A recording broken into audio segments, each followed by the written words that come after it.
मैंने सुना है कि सिंघानिया खानदान के कंपाउंड में पिछली ही रात रेड डाली गई है।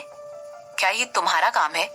सिमरन ने तुरंत वो सीजर सैलेड जो शशांक ने उसके लिए बनाया था खाते हुए उससे पूछा। ऑलरेडी मंडे का दिन आ चुका था जब उन औरतों के ग्रुप ने ध्रुव और उसके पिता के खिलाफ कंप्लेंट फाइल की थी। उस बात को भी लगभग एक हफ्ता हो चुका था। एक हफ्ते के अंदर सिंघानिया फैमिली के खिलाफ कई सारे क्रिमिनल केस फाइल कर दिए गए थे, जिसकी वजह से गवर्नमेंट को उन लोगों के खिलाफ इन्वेस्टिगेशन करनी ही पड़ी। और क्योंकि सिंघानिया परिवार का मैटर इतना बड़ा था, इसीलिए गवर्नमेंट उन्हें अलग तरीके से ट्रीट करके पब्लिक को अपने खिलाफ नहीं कर सकती थी। पिछली रात इंटरपोल के ग्रुप ने सिंघानिया परिवार के लोगों के बारे में पूरी जानकारी निकाली। हालांकि इंटरपोल के लिए उनके क्रिमिनल एविडेंस निकालने का काम इम्पॉसिबल नहीं था, लेकिन फिर भी सिमरन को लग रहा था कि ये सब कुछ बहुत जल्दी हो गया था। सिमरन ने इस बात का अंदाजा लगाया कि हो सकता है किसी ने वो सारे क्रूशियल एविडेंस इंटरपोल को पहले ही हैंड ओवर कर दिए थे, जिससे ये प्रोसेस थोड़ा सा स्पीड अप हो सके।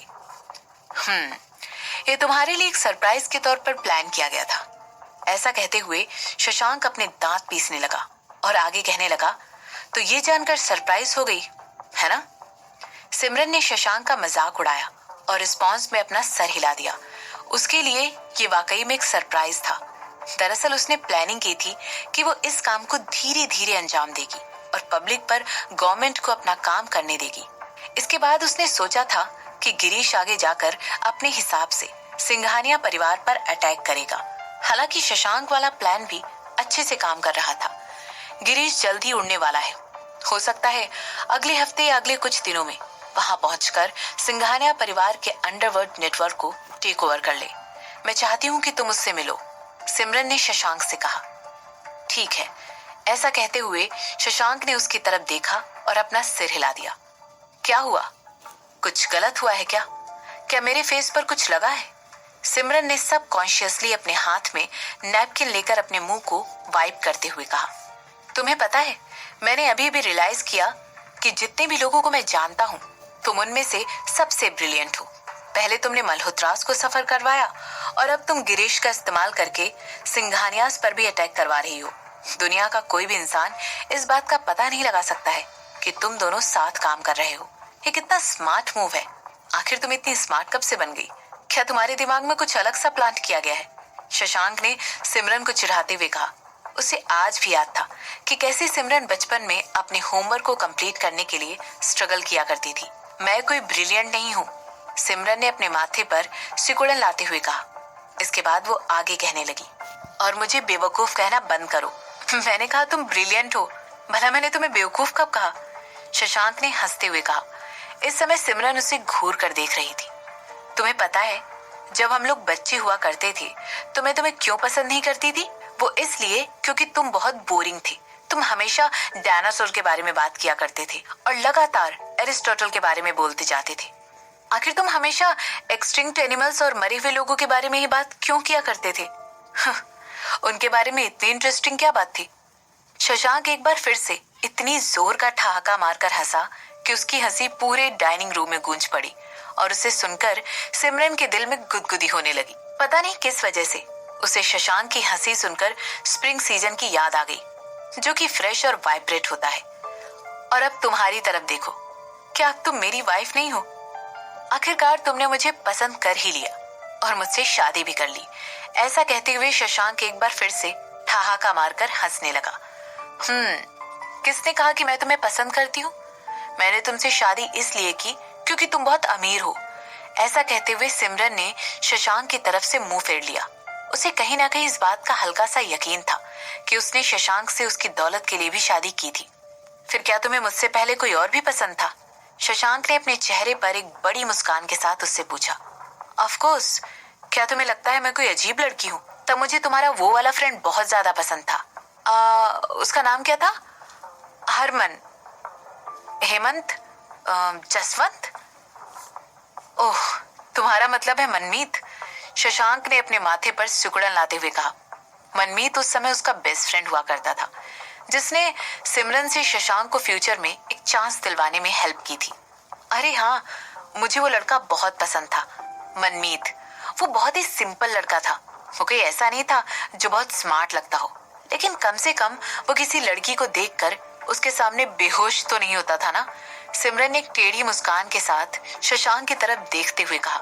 उसने देखा कि इस समय शशांक का चेहरा बिल्कुल लाल हो चुका था और उसे देखकर सिमरन खुद को जोर से हंसने से नहीं रोक पाई। उसे अपने हस्बैंड को चिढ़ाने में बहुत मजा आ रहा था। जब सिमरन अपनी हंसी रोक नहीं पा रही थी, तब शशांक ने धीरे से अपनी स्पून नीचे रखी और उसकी तरफ घूर कर देखने लगा।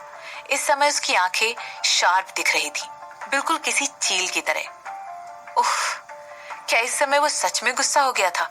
सिमरन एकदम से अपनी सीट से उठी और डाइनिंग रूम से बाहर आ गई। भागते हुए भी वो लगातार हंस रही थी। इसके बाद शशांक के लग्जूरियस पेंट हाउस में हंसी और खुशी से चीखने की आवाजें गूंजने लगी और इसी वजह से बिना बादलों की काली रात में भी चमचमाता हुआ शहर और भी ज्यादा खूबसूरत लग रहा था। कपूर मेंशन। मिसेस कपूर अपने बेड पर बैठी हुई थी।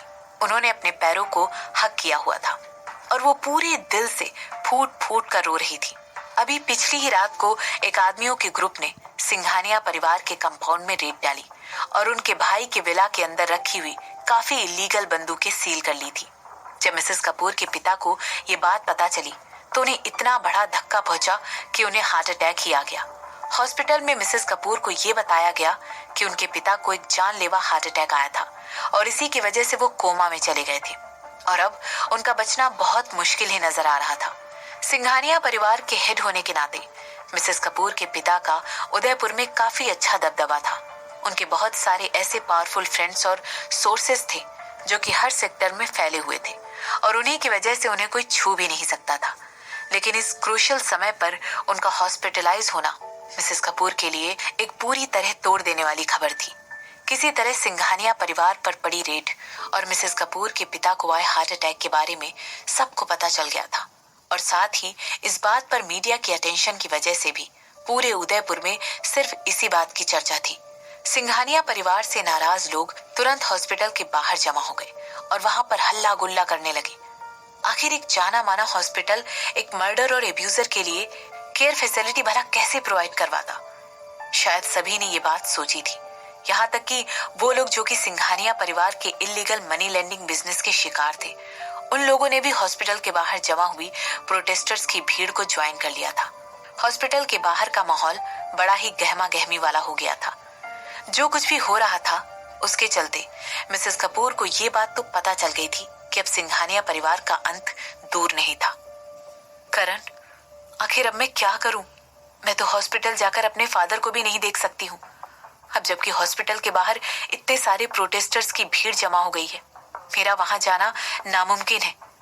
मुझे डर है कि वो लोग मुझे पहचान लेंगे और मुझे हैरेस करेंगे।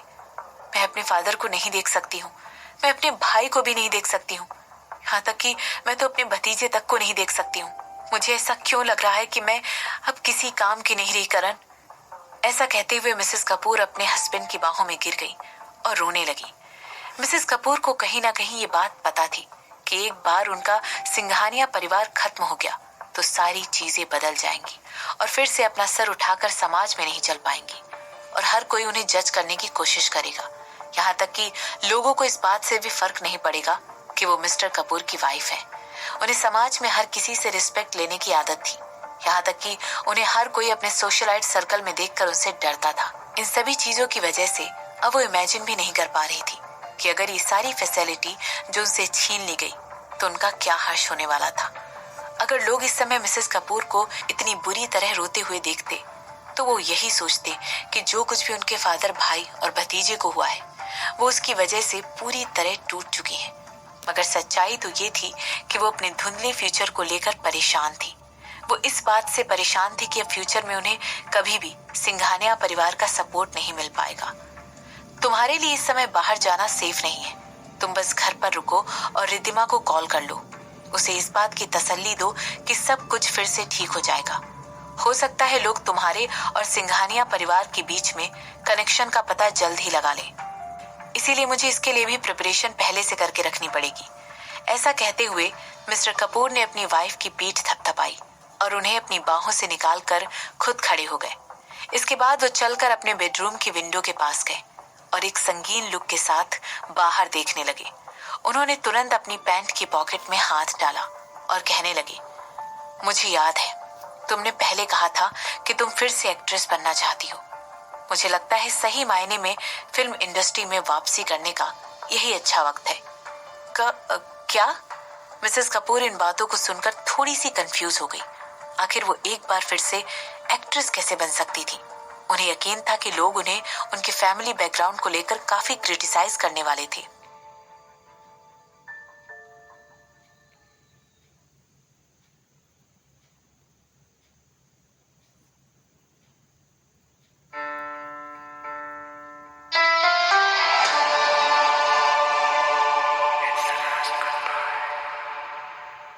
तुम्हारे कहने का मतलब है कि मैं उन्हें इस सिचुएशन में अकेले छोड़ दूं करण? मैं मिसेस कपूर ने हकलाते हुए कहा। ऐसा कहते हुए वो मिस्टर कपूर की तरफ ऐसे देख रही थी मानो उन्हें उनके शब्दों पर विश्वास ही ना हो रहा हो। तो फिर तुम आगे क्या करने वाली हो लीना? सिंघानिया परिवार अब खत्म हो चुका है। मुझे यकीन है कोई ना कोई जल्द ही वहां जाकर उनके अकाउंट भी ऑडिट करने लगेगा।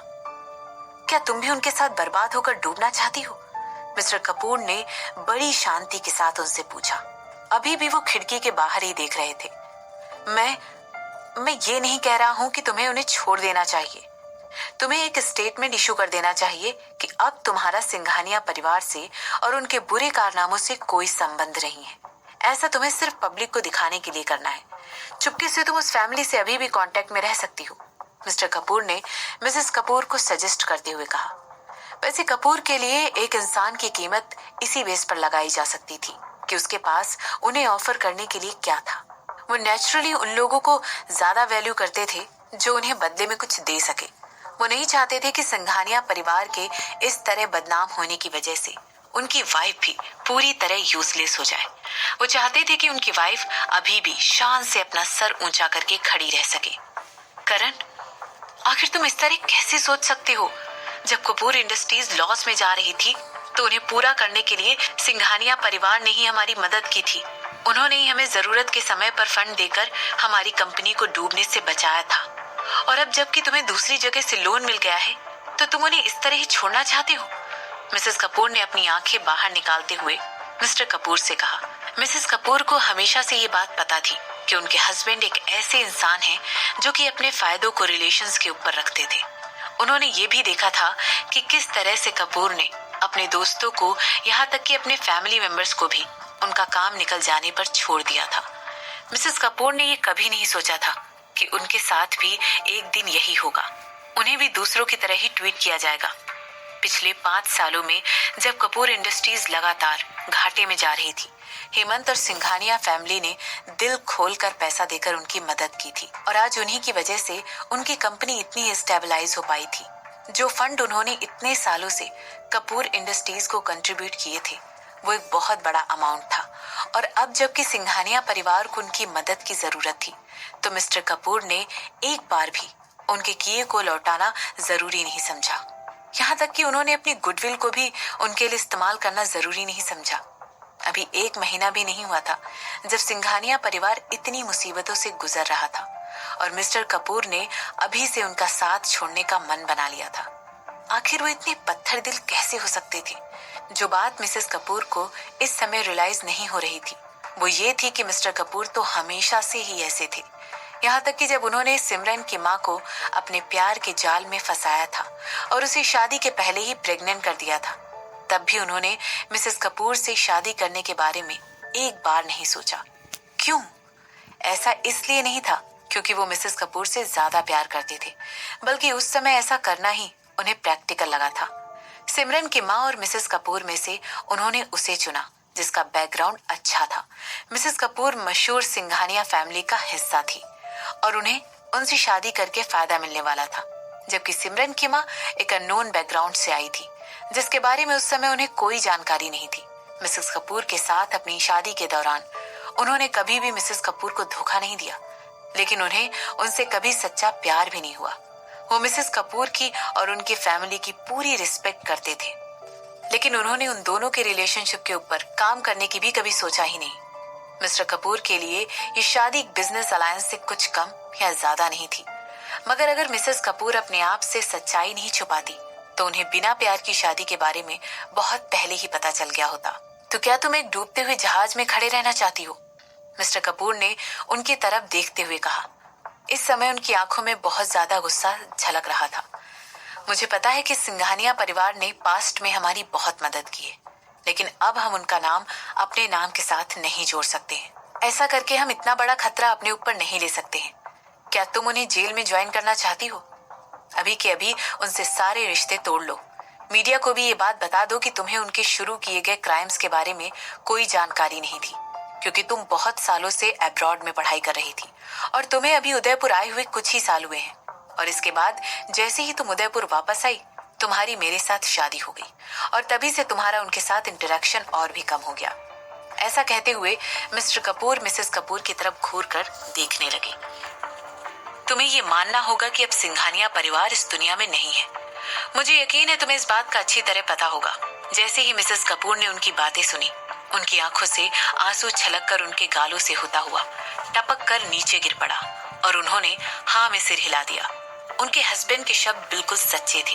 वो सही कह रहे थे। क्या वो पूरे सिंघानिया परिवार के साथ खुद को भी यूं ही डूब जाने देती? यही सवाल तो उन्हें इतने दिनों से अंदर ही अंदर खाए जा रहा था। अंदर ही अंदर उन्हें ऑलरेडी इस बात का जवाब पता था, लेकिन उन्हें इस बात से डील करने में बहुत परेशानी आ रही थी। जब इंटरपोल ने सक्सेसफुली सिंघानिया परिवार पर रेड डाल दी, तो जिन भी लोगों को उस परिवार ने ऑफेंड किया था, वो लोग भी उनके अगेंस्ट केसेस फाइल करने के लिए सामने आ गए। उस परिवार के बहुत सारे फ्रेंड्स उनके ही खिलाफ हो गए और इस मुश्किल घड़ी में उन्होंने लात मारकर उस परिवार का साथ छोड़ दिया। सिंघानियाज कौन है? उनका परिवार तो वैसे भी सोशलाइट सर्कल का हिस्सा अपने इलीगल कामों की वजह से ही बना था। ऑफ कोर्स, जो लोग इतने सालों से सिंघानिया परिवार से नफरत करते थे, उन्होंने इस टाइम का यूज करते हुए अपॉर्चुनिटी का फायदा उठाया और अपने सही होने का एहसास समाज को दिलाया। इन लोगों की हाइपोक्रेसी ही एक दिन इनके नीचे गिरने का कारण बनेगी। सिमरन ने न्यूज पर ध्यान देते हुए कहा। ध्रुव और उसके फादर को अरेस्ट होकर 2 हफ्ते बीत चुके थे और उनके खिलाफ फैली हुई न्यूज भी थोड़ी ट्विंडल हो चुकी थी। हालांकि अभी भी कुछ ऑनलाइन न्यूज प्लेटफॉर्म से जो उनकी खबर के इस इश्यू को कवर कर रहे थे और रोज नई न्यूज पब्लिश कर रहे थे, सिमरन ने इसके बाद अपना टैबलेट नीचे रखा और शशांक की तरफ देखने लगी। वो इस समय अपनी कॉफी एंजॉय करने में लगा हुआ था। मंडे की सुबह का दिन था और शशांक अपने काम पर जाने की जल्दी में था, लेकिन इसकी वजह क्या थी? हनीमून। पिछले कुछ दिनों से शशांक अपने काम को नेग्लेक्ट करता आ रहा था। यहाँ तक कि उसने अपने बहुत इंपॉर्टेंट ट्रैवल भी कैंसिल कर दिए थे, क्योंकि वो सिमरन के साथ कुछ टाइम स्पेंड करना चाहता था।